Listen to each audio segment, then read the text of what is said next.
Hi there, and my name is Nicholas. I'm from 123 Migration. We provide visa services. What I want to talk to you today about is student visas and to give you an update for 2018. They've changed the way that you apply for student visas, and the Department of Immigration have also changed the process by which they approve student visas. So when I talk about the way that they changed the way that you apply, really I'm talking about the application process. In the past, immigration would require that you hand in a paper-based application, but the Immigration Department is getting a lot more tech savvy. So now your application can be processed anywhere in the world, and it's done all online.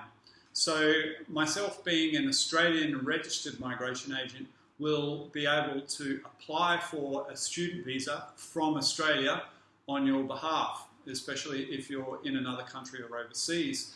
And the benefit of this is that you'll be able to obviously use my expertise, and we can communicate online, and we can make the application together.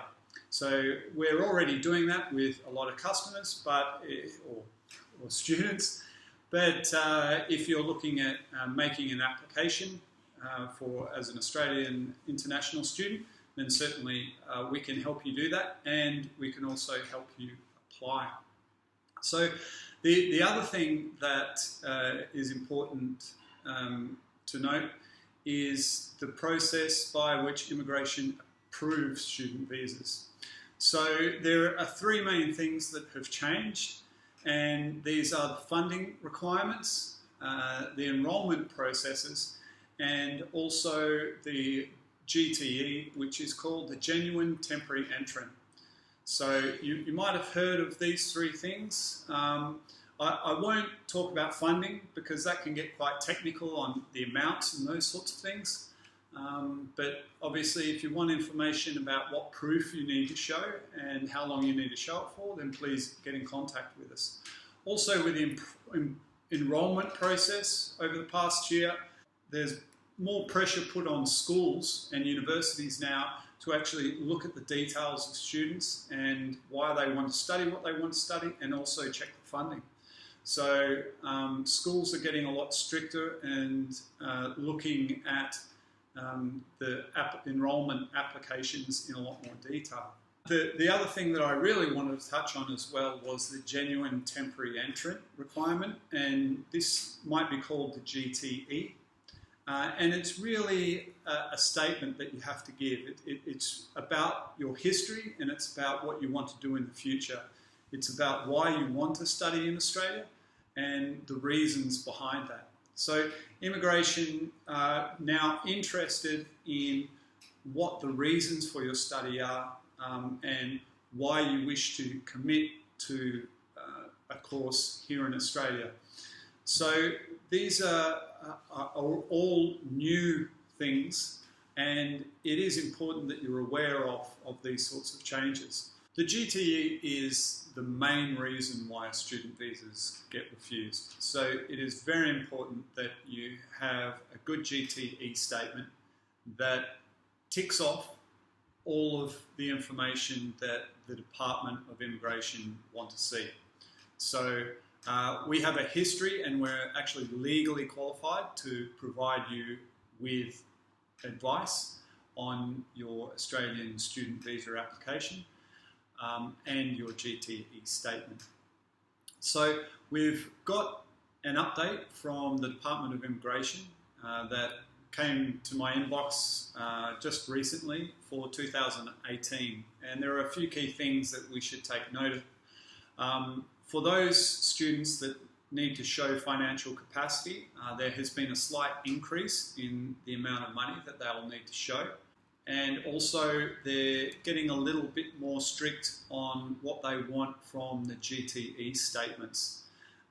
They're saying that international students need to include and explain gaps in the study or employment. So if you haven't been working, or if you haven't studied, or if you show that there's been a period where you haven't worked or studied, they want you to explain what you've been doing during that period.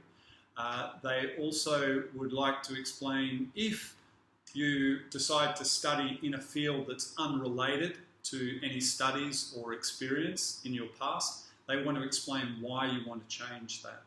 So this is important for people that are kind of changing subjects and want to study something completely new.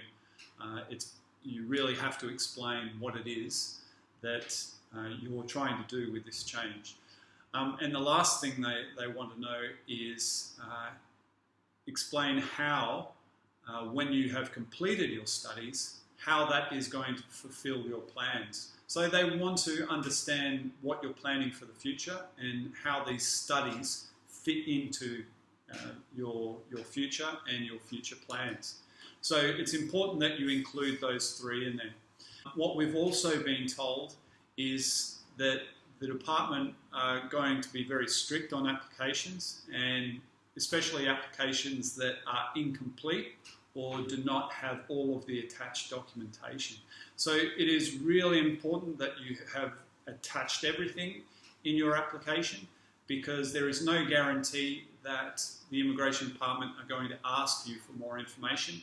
They might just refuse the application completely because they're allowed to use the information that's in front of them.